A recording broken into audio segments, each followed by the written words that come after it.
everyone, and welcome back to What the Field, our podcast by crowd farming where we dig into the ideas, the people, and the movements that are shaping the future of our food systems.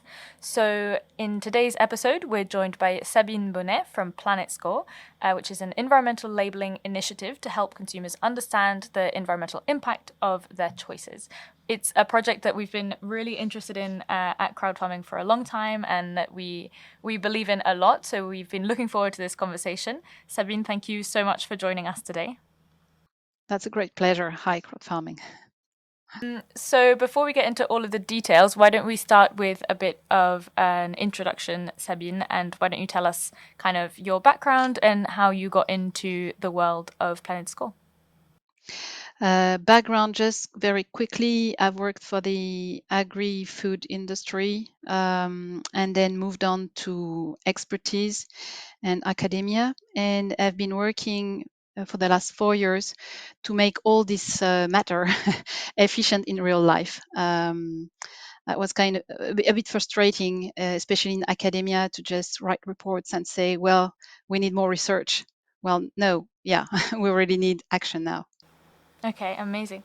And so for those who don't know, can you tell us a bit about what Planet Score is and what you guys do? Okay, so Planet Score is it's an environmental labeling plus an eco-design tool. It's currently working with a bit more than 300,000 brands across Europe. We are working with brands in 12 countries at the moment. It's been labeling around 300 million packagings across Europe last year. I don't have this year numbers. And it's also in the largest consumer association mobile app in France, which is UFC Que Choisir, on 135,000 products. So it's quite, at the moment, it's quite visible, especially so it's born in France, but now it's has scaled up across Europe from Portugal to Poland. So that's really nice because we don't have any sales force. What's happening right now is just by the demand of consumers, of farmers, and of brands. But the biggest movement was really from consumers at the beginning.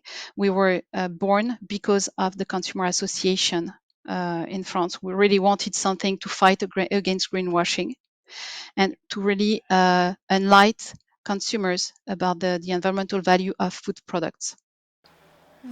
So Sabine, when was when was Planet Score born, and is it mainly you gave us a lot of numbers? Is it mainly present in France and starting to kick off in all of these other countries?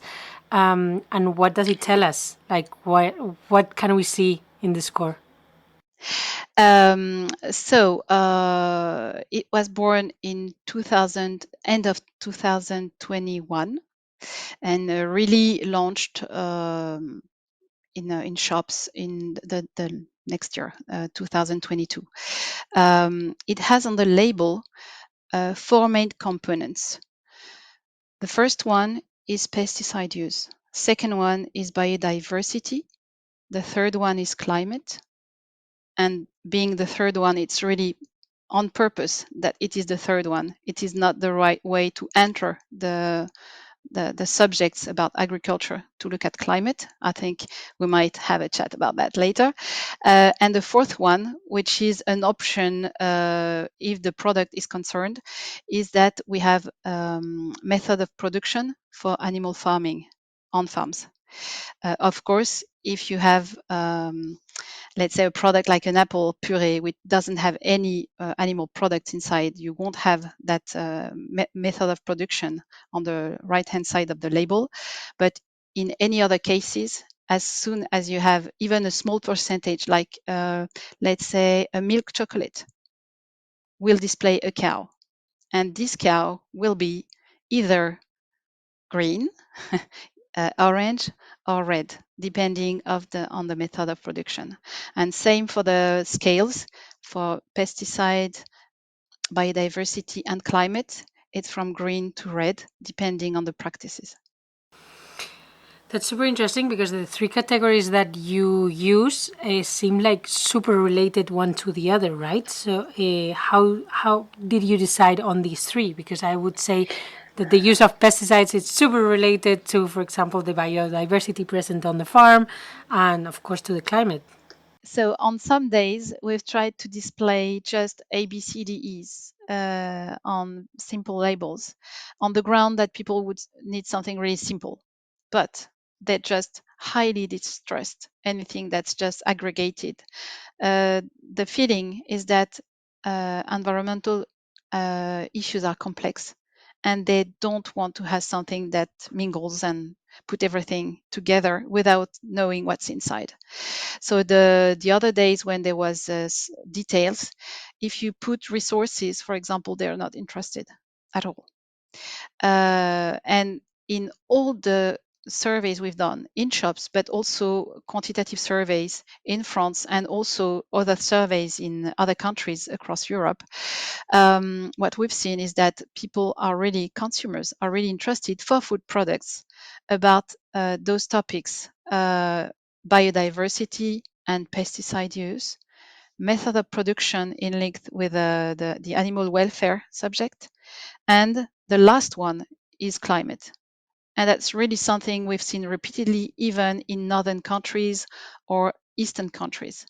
So that's not something about Latin countries, because that was the hypothesis at the beginning.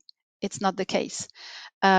People do care a bit more about climate in northern countries, but it's really not something that's overwhelming with comparison to the other subjects. They really prefer to have the other issues stated. So yes, we've decided to show what's going on about pesticide use, about biodiversity impact, of course, climate impacts. It's not like it's not a subject, but it's not the main one, and method of production. And so, just this sounds like such a stupid question, but like, what are we referring to specifically when we're talking about climate, the climate section? What are you looking at for that one? So climate is a lot of things. The first one is fertilizers for most products, actually. You also have all other greenhouse gas emissions, of course. You have methane, but methane, if you calculate it properly with GWP star, is not such a big issue. I mean, synthetic fertilizers are much more of an issue for the climate. You also have the all that's about fossil energy used in greenhouse farms. You have plane transport for some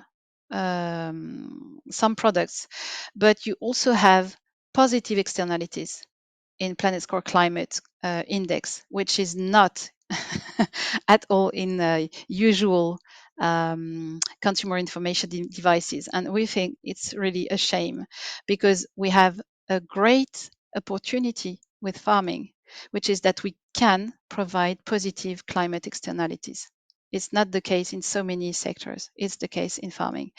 And we do account for positive carbon storage, especially deep carbon storage when it's not mobile, but really deep carbon storage, especially in pastured grassland with cattle. And this is really a huge subject because what we really hear very often about climate is that the biggest thing we need to tackle is just to reduce remnant and basically get rid of them because they emit methane. And the reality, if you look at the whole system and you account for positive externalities, when it's really, I mean, it's hard to do, but when it's really done in a regenerative way, meaning, for example, with a dynamic pasturing, you really do have the capacity to be not only net zero, but you can be even positive for climate. Not so many sectors can do that. So yeah, we account for that in Planet Score. Sabine, I would love to kind of go back to 2021 and what happened there that you decided we need Planet Score, we need some more information for consumers, there's something missing and we're ready to provide it. Mhm. Well, at that time, I had been working for 4 years with colleagues on LCA, on the PEF. So that's the LCA product level in Brussels. And we had come to the conclusion that it was completely misfit for farming. It favors intensification, optimization. It doesn't tell the truth about anything that's related to land use, water use, eutrophication, climate. Biodiversity is not inside. Even if you put it inside, it's going to be the 17th indicator in there. So it's plus it's divided by yield. So the end of the story is that the best product, food products in LC databases is potato, which, as you know, is just perfect on the environment. And the worst one in LCA databases is lamb, pasturing lamb. And I guess you know that lamb is just not such a catastrophe for the environment. It can't be. Just in reality, it is not. It is not eutrophicating. It is not changing the climate if it's pasturing on permanent grassland, etc., etc. So when you have something like that, I mean, computing tools which do not reflect reality and which start to be widely used, which was the case in France. We had the law coming in act, which was providing that environmental information for consumers should be based on that. And so we stood up with consumers and NGOs. There were press releases, etc. France was really at the forefront on that. And we just collectively, scientists, NGOs, consumer associations, and farmers said, no, that's not going to happen. That's not going to happen this way. And we need something that's really, that displays the true impacts of food products for consumers. And we're going to build it together. And that's PlanetScore. PlanetScore is today is owned by a foundation, which is a scientific foundation, 30 experts, a Solid Grounds Institute. None of them are paid for that. None of them have any vested interest, and it's general interest foundation. The label is owned by this foundation. This is unique. I mean, we've not seen nothing like that across Europe. It's really for the to serve consumers, farmers, and anything in between them who really wants to move. So this means when brands work with PlanetScore, they do pay for a service, but this doesn't generate any profits for the foundation? Is it? Yes, no, the foundation is just immune for any commercial relation. There is a social enterprise working for the brands, but it's not the foundation working. The foundation is just the guarantee that the label is not owned by a private company, even if it's a social enterprise. Okay. Wow. And so how does PlanetScore like coexist with other labels like that are I would say with organic, that it's kind of the European one and the kind of more established one. And is it kind of the end goal that PlanetScore at some point can bring even more information than organic, but include organic in its scoring, or not? Yeah, I mean we really complement existing labels because, as you might understand, it's not PlanetScore is not a positive claim. It's not a positive label. With the brands which are displaying it are displaying whatever they are currently doing. Maybe you should look at, for example, Picard. Picard is the biggest frozen products retailer in France. It's really a great retailer, well known for its commitment. It is selling its own products, 1,200 Picard products in its shops everywhere in France. And they've decided, after 2 years of work, we've worked with some farmers on some products to change the recipes with farmers to try and upgrade the practices. But after 2 years of work, they've decided to display transparently how their products score. 2/3 of the products are in the orange red range with red animals, for example. Yeah, no, I mean, that's and that really built up the trust that people have in the brand. And that's really, I mean, what is the asset which is the most degraded for brands today? Trust, consumer trust. What should brands look for? Not making as if they were perfect. Nobody likes it when they pretend. If the food system and the food chain was perfect, we would know it, right? The consumer would know it. It's not the case. So what they really like is when people are taking them for adults. I mean, you would like it. I like that. When you tell me I'm not perfect because you're not perfect, I'm not perfect as well. And that's fine. I mean, we're just saying transparently where we stand, where we are going. Because what we can do with Planet Score is have trajectories, a path. We have ways to improve products. And it's not just by removing meat or dairy products, which is basically the road down which you have to go when you're doing only LCA. So no, we're just working a lot on practices. We are working a lot on brands working with their value chain, and especially with farmers and farmers organizations which are working on improving practices. And by practices, we're really getting into details when we are scoring, when we're computing the assessments. So we're getting into input managements, crop diversity, size of plots, percentage of hedges, etc. I mean, we're really getting into the details, and that's really great to see brands like Picard again. It's more than 300 now, really working with the farmers on getting better and better on those parameters.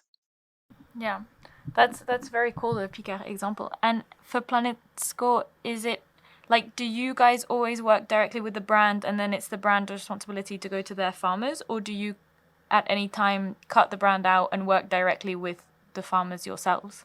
We're working with anybody who contacts us. So we're working with farmers, we're working with brands, and then with the farmers they're working with, directly or not, it's really their choice, and with retailers, which themselves are working with brands, producers, and farmers. So it's really um, up to each organization to decide how they want to work on that. And I would have never imagined this, that brands like Picard would like be not because of the brand, but someone with in the orange range would be so brave to put it out Even there. red. I mean, I'm Yeah. insisting. You have red And labels. do you have any data on how this impacted them? So did this trust actually benefit them, or did displaying this kind of bad Well, scores not? Yeah. We are very lucky to have researchers working on claims, and especially on Planet Score. Usually we don't even know it. I mean, we've just seen publications, articles published recently on that. I'm going to cite one of them, which is there was a German article last year and an Austrian one, which are very interesting. I'm just going to get the details just a second. Yeah, this is this one. I'm going to go straight to the Austrian one. They studied different claims. So for the eco labels, what they call eco labels, they've tried two different climate labels which are existing in Austria. One about CO2 climate friendly, and the other one CO2 reduced. But they also tested Planet Score B and Planet Score D. They tested claims about origin from the country, from Europe. They tested claims about the percentage of vegetal protein, because it's very often about this kind of subject when people talk about transitioning food systems, which we not completely agree, and production method, organic and conventional, with different modalities of prices, and on three classic food categories. And the result of this article, which has been published in a scientific paper, is that the first claim, the one which is really the most impactful for consumers, is Planet Score. It's 5 times, not 5%, 5 times more impactful than the second claim. The second thing, the second thing is that when they put the Planet Score D, which is the not so good one, it increased. So I will give you the publication so that you can give it to the people listening. When you put a Planet Score even D, it increased trust in the brand and preference for the product versus the same product in the same category without the label. And the last thing, which is in the conclusion of this paper, they were not expecting that. The willingness to pay is the highest, of course, for Planet Score B, which is greenish. It's for one SKU, because we're on really basic SKUs. It's 35 cents better than the net zero. It's 60 cents better than anything about climate, so it's huge. And the third claim, which works best, and that was really something very surprising for them, the third claim, which works best, is Planet Score D, which is 40 cents better than the same products without any claim. Yes. So we have not done that ourselves. Again, it's two scientists in Austria from a university. We've done that. And it's really a very robust protocol. So we are very happy. But Picard, for example, made transparency before even this was published. We didn't know this work was being done. This is super interesting that at the beginning you were saying that you kind of did this change because you were fed up of academia and you wanted a bit of action. And I think it's super important what you're doing of bringing together the consumer and the science. Like, I think it's a debate that And the farmers. And the farmers, yeah. It's a debate. Because they do have part of the science. Yeah, they have. Yeah, totally. They're kind of in between both. We do have kind of the debate a lot on should we offer consumers what they want, or should we raise awareness so that they choose differently? And I think it's the way what you're doing. It's kind of a nice in between way of kind of what do you want and how do we present what we have to you in that way. So super interesting. Yeah, we've really tried at the beginning, because we had scientists in the room. We had 12 indicators on the label. It was not an option. I mean, yes, but what are used is very important. Yes, of course. Yes, but also the way land is managed is very important. Yes, of course it is. But if you just display more than 3 information, everybody's lost. So we had to make choices. And the second thing is that if you don't answer the biggest questions, you just don't market it. It's not worth it. So we knew that the biggest question, and it was really difficult to say, well, okay, we're going to put pesticides and animal welfare method of production on the label. That's not an easy choice, but it already worked. I mean, we have, again, no sales force, we have no marketing, nothing. We just made a press release saying together with the stakeholders, we're doing that. In 2 weeks, we had 10 brands. In 1 year, when we had 100, and after 3 years, we have more than 300 across 12 countries. You asked a question a bit earlier. More than half of the brands are not in France.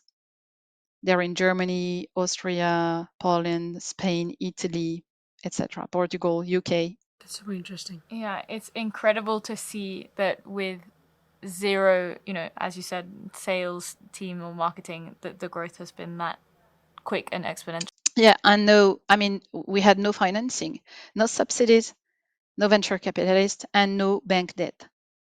So it's complete freedom. I mean, that's very important because I know what the food industry is like. I've been working for it before I went to academia. And I know that liberty, independence, integrity is really something that's really worth. And Sabine, going back to kind of the methodology, it's the model of Planet Score based on practices or also on outcomes? Because this is also a debate that we have a lot, that the organic certification is more based on practices, and the way we see regenerative, it's more kind of measuring the outcomes. These two get sometimes mixed because if you calculate, for example, the percentage of cover crops, is it a practice or is it an outcome? What's the way you see it? Yeah. Well, we've worked with other academia. Again, we're quite numerous now, but we've looked at what really in the practices can predict reliably outcomes. We're not saying it's perfect, but if you don't have something that's predictive and you can then proof it on the field if you need to, then uh, currently the food system is such that it gets really, really very expensive if you want to go to the outcomes. And then you don't have any information delivered to the consumers. So what we do is that we use a lot of practices, and some of them, as you said, are outcomes. Crop diversity can be a target in practices, which is an outcome. Percentage of edges as well, input management as well. So that's we'd rather go to those kind of practices, even in the details of which kind of fertilization practices, water use, etc. And we have a public methodology about how we assess all this, and to compute that in impacts, for example, on biodiversity, mobile and non-mobile species. So that's underground and on top of the ground. And that's based on something like around 100 articles based on outcomes measured. So we're not talking about theory, we're talking about a lot of articles based on outcomes in various pedagogical contexts. And so that's what we're doing with modeling the impacts. If an organization can, on top of that, provide outcomes in relation with the practices, that's great, but we can do without it. Okay, yeah, because my next question was going to be how can you have so many references with so much data? It looks really difficult to scale. So, So, I mean, what we are doing is that when, for example, an organization contacts us and they have input about, let's say, they have input about fertilization, but nothing about percentage of hedges and nothing about crop diversity and soil coverage, for example. Then, wherever the data is missing, we're using the worst case scenario. So it doesn't prevent us from computing. And when you get your assessments, you have two roads to improve. Improve transparency on missing data, improve practices where the practices show that there is room for improvement. So in any case, you can't say that you can't score. You can. that's super interesting. So, what's in it for farmers? Because what we see a lot is like they get asked a lot of data, and sometimes it's difficult to see the reward for them. And it's only demands on them to give more data, to improve their practices. What's in it for them? Yeah, that's a great question because, as you understand, Planet Score was also born on demand of farmers, from farmers in France, and also not only in France, in other European countries, from the beginning. And I can say that very quietly because that those conferences are on our website from the beginning, from really 4 years ago. From the beginning, we've said this is not going to happen with constant prices for farmers. We can't do anything that's about environmental transition if we don't have something about social transition and fair pay. So what we've done, we've gone further than just environment. 2 years ago, we've designed and launched a label, the name of which is full transparency. And so on top of environment, you have 3 other informations, which are the keys to have a global view, a holistic view about the food products. You have fair pay of farmers with a check, yes, no. You have the origin of raw material, farming materials, and you have the level, the degree of ultra processing. Because as you know, everything is linked, and very often when you have ultra processed foods, you have commoditized food products, farming products, and you have low prices for farmers. So all in all, nothing is mixed. You have all the parameters clearly visible, and you have no, there is no global number summarizing that. You have to show everything if you go for that. And we have currently, we've limited the number to 12 companies working on that. We're just looking at how that works. And really, that works really well because it puts on the table in a mandatory fashion the question of fair pay. And how do you evaluate fair pay? Either you have a fair trade certification, or we ask company to engage in the same type of process to get to know what's really happening. And we have companies which even in public conferences or webinars with us, for example, last year, companies showing what they're doing with farmers, for example, on vegetables, and saying, we had C scores, planet scores. We don't want that. So we've worked with the farmers and we are paying them more to get Bs.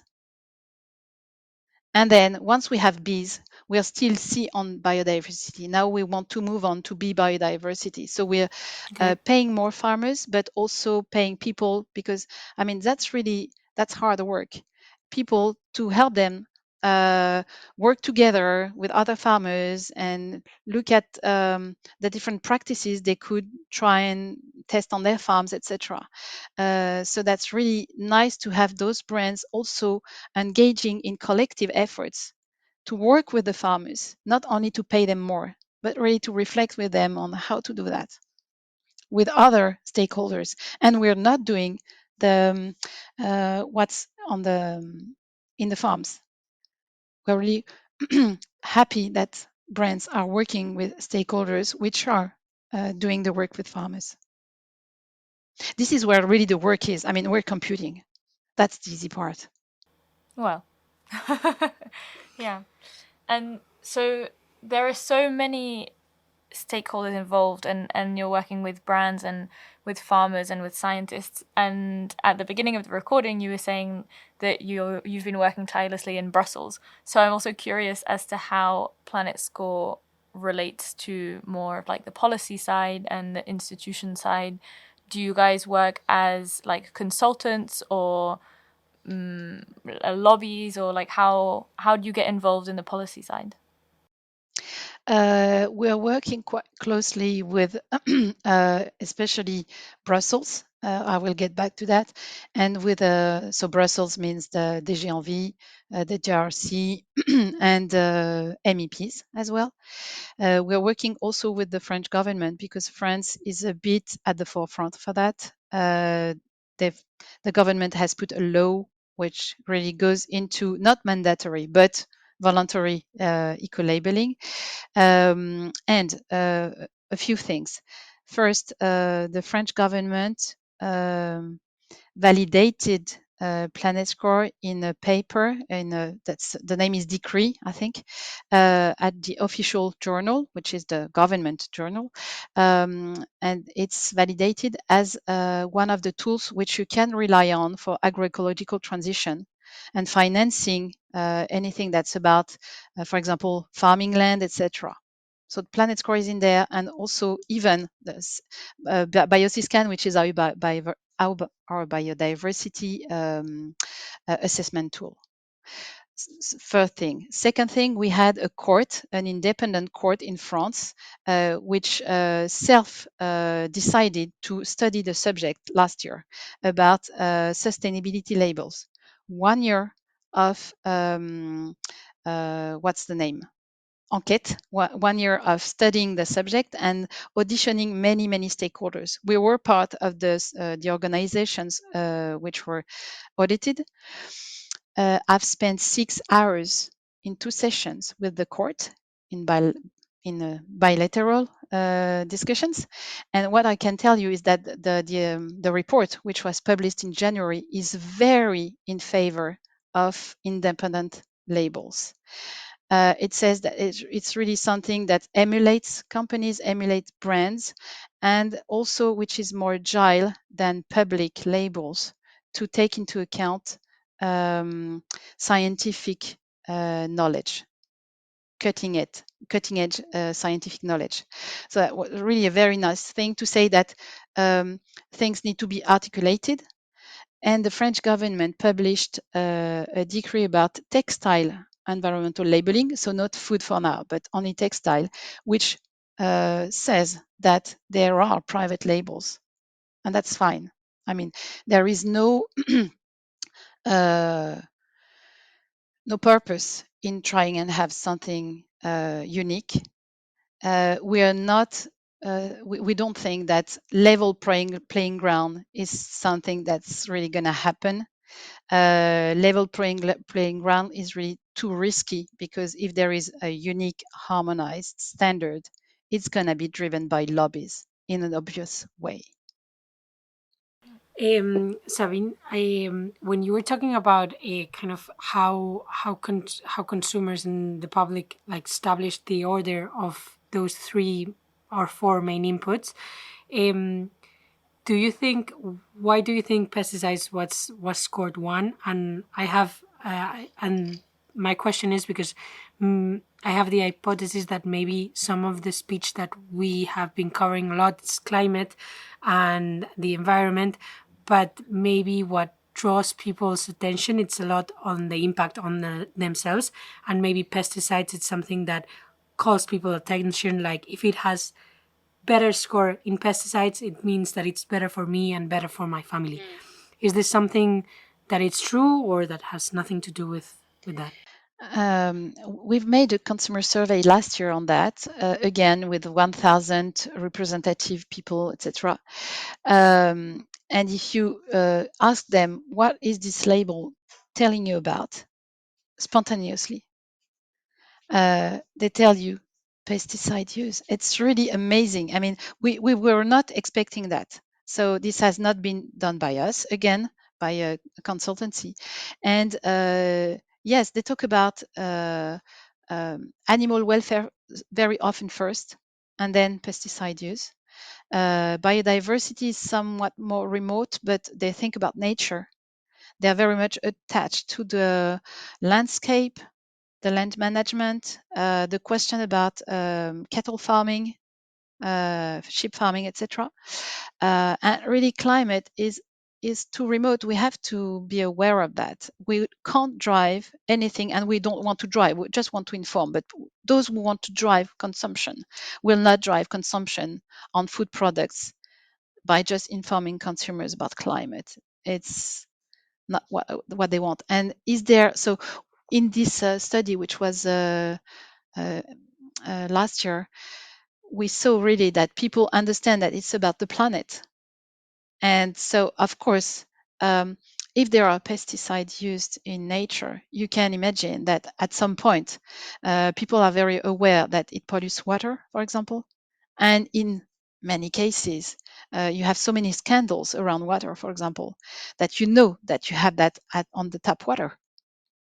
So in some ways, we are not humans in the middle, and our environment is around. I mean, that does not exist in reality. So if you're just polluting nature, you're polluting yourselves. And I think it's not so foolish to imagine that, yeah, if you're doing good, you're doing good for the everything, including you. But there is no micmac about residues. We're not talking about residues, and we're not talking about health. And that's something that may happen later if, for example, ACA do have the intention to include pesticide residues in the impacts. So we'll see when and if whether that happens. But we're really talking about pesticide use, and that's enough. Okay.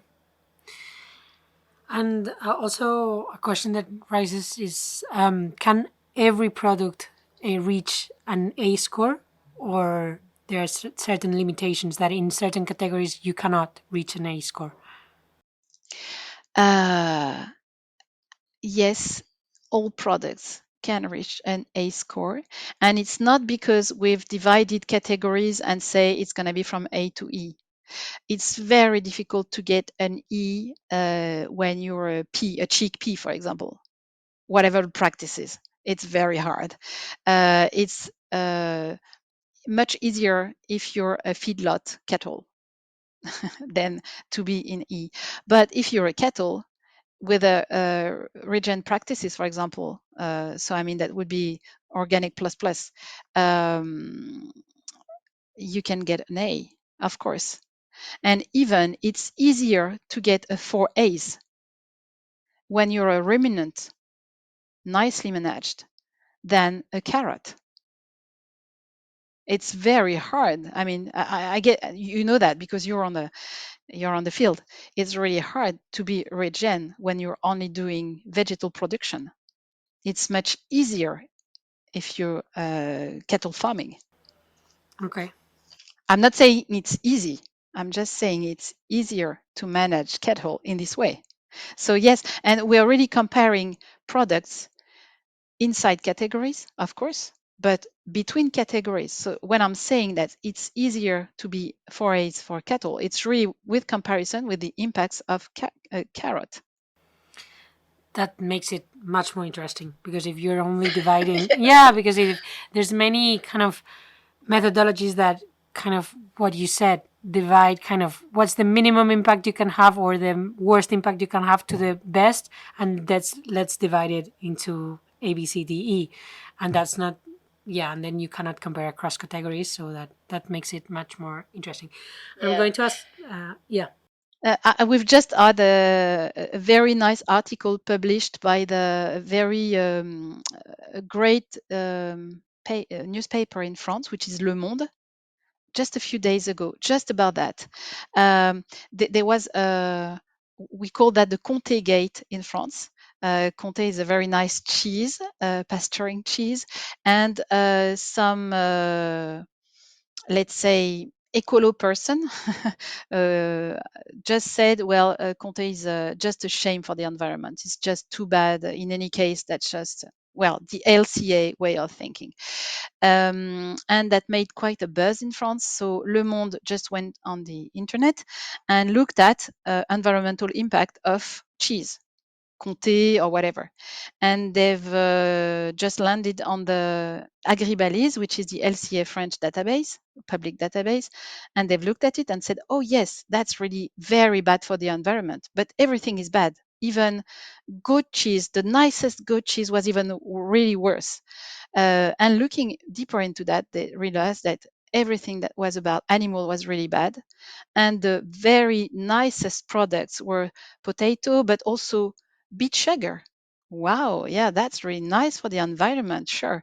So they've just decided to investigate further, and journalists told them, well, you should contact Planet Score and have a holistic assessment of what is really in Comté and other type of products.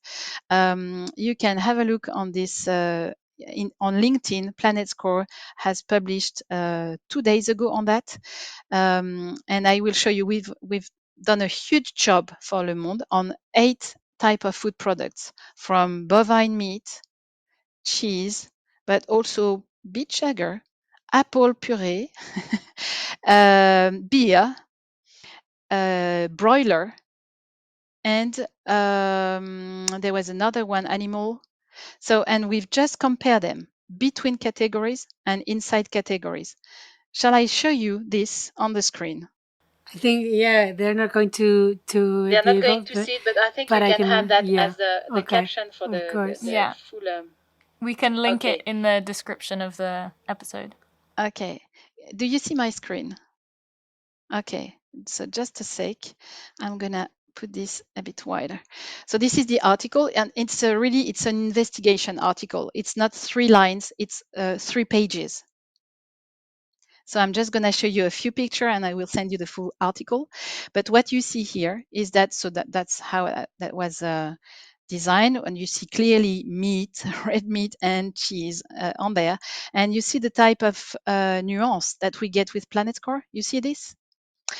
Then this is the 8 type of food products that we've assessed. So we've benchmarked the whole market. We have currently 100,000 food products. So we've just extracted the food products for pork, broiler, coffee, cheese, meat, sugar, beet sugar, bovine meat, apple puree, and beers. And as you see from A to E, you have, for example, in pork production, it's really hard to be better than E or D currently. It's if you see bovine meat, we do have, so that's extraction is for French context, but we do have other countries. Well, bovine meat for the really meat production, it's not milk cows, kill cows. So yes, it's rather much better than the basic what you see here in poultry, and it's much better on average than apple puree. Wow. Livestock farmers must be super grateful to you because they recently the perception of livestock has been really degraded, and I think, yeah, this kind of information is going to help them a lot. Yeah, and you see this again. So that's in the article, 3 examples of goat cheese. And goat cheese in LCA is always really bad, and especially because of yield. And goat cheese is even worse. When you have a holistic assessment like we do, depending on the practices, yes, you can get, and we've shown that to the farming annual fair this year in January, you can get a 4As. We have that for uh, water areas where public bodies are trying to drive farmers and work with them to improve practices. We have 4As for cattle and sheep farming on this type of areas. And I mean, it's real world. It's not something that does not exist. We have that also in really usual farming practices when it's correctly done with the pasturing and the preservation of permanent pastures. Super interesting. We'll post this together with the episode. Yeah. So I wanted to I think I could go with this conversation forever, but because we're running out of time, and I'll leave Emilia. Sorry. I have a last question. Like, recently, I know the news in France, like, maybe haven't been super helpful, super hopeful. Like, we see news on laws on pesticides being drawn back, or rethinking if the agent's BO needs to continue or not, things like this. What makes you hopeful of kind of the progress of Planet Score, that we're going in the right direction despite this news? Or are you not hopeful, maybe? Yes, I think we can't avoid to have politics doing politics. But politics can't avoid that there is a huge movement really on the ground. I mean, farmers, consumers, but also companies. We don't think that companies are not part of the solution in reality. So what's really hopeful for us is that Planet Score is contacted every week, even in the current context. It's just increasing because people just want to prove that they're not pushing for what's happening right now. So they want to prove that they're working hard and that they're okay for working on that with farmers.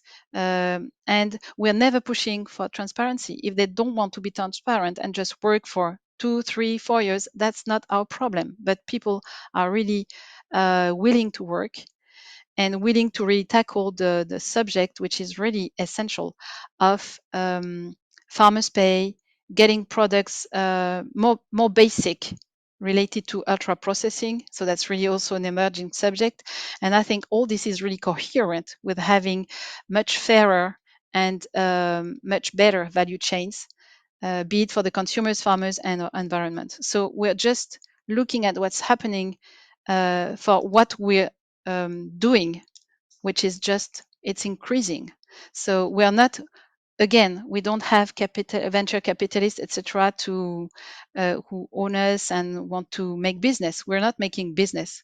We're just making transition. And what I can tell is that as long as people just go on and move on with Planet Score and with organizations like what you are doing, then that's fine. I mean, it's things are just happening, whatever. You can't just channel a strong river. Yeah. I think it's amazing what you're doing. Like, I think the way you kind of involve the different stakeholders, like Emilia was saying before, I think it's super impressive because you're putting out the information out there for consumers to choose, but not putting kind of all of the pressure on them, and not also on the farmer, but also on the brands. I think the combination of all of these responsibilities distributed across the supply chain, it's or across, yeah, it's super relevant and super necessary. So congratulations. Thank you very much. And Sabine, before we let you go, we usually finish the podcast with 2 questions. The first one is if you have anything that you would recommend to our listeners, like a movie or a book or a report or a song. It can be anything that you would leave our listeners with. I've read a great book recently. I'm sure if this one is not written in English, I'm sure there is a translation or articles by the same scientist. His name is Jean-Jacques Hublin. He's a researcher at CNRS and also in Germany at the Max Planck Institute. And the book is about brain. So you'll tell me what's the what's the link? And it's really very interesting because it shows how we've evolved as humans, as Homo sapiens. What's the weight of the energy we need for our brains, and how we had to evolve in terms of digestive system for that. And it tells us a lot about what's happening currently in the food systems, because what we're talking about right now is in some ways very incoherent with our basic human needs, and that's really something we need to look at closer in the coming years, because we are really I mean, many organizations, including public organizations, are really shaming cattle. And when you read this type of books and articles, I've looked at a lot of paleoanthropology articles. Well, the fact is that we've historically eaten a lot and relied a lot on red meat, herbivores meat, and fat. And currently, we're just being told that we need to cut on fat and cut on red meat. I think we're doing something that's basically not really good for people. Yes, we are pushing for more vegetable on plates, but there is a limit to that, and that's a biology limit. And we should be aware of what we're saying when we're saying that cattle is bad for everything from health to environment, because it's not true. So in terms of sustainability, I think that's one of the most enlightening books I've read recently. That sounds like an amazing recommendation. And I think with the cattle, it's difficult though, because it is about the production methods, right? So it's also about like access to the type of meat that has the positive impacts that you're talking about on the environment and on our body. It's not so much that there's no meat has that positive impact. It's just that where is it? Like where can we access it? And And how are we informed of its real qualities? Because currently those who are doing that are not better paid than just cull cows from intensive milk systems, for example. So that's an issue.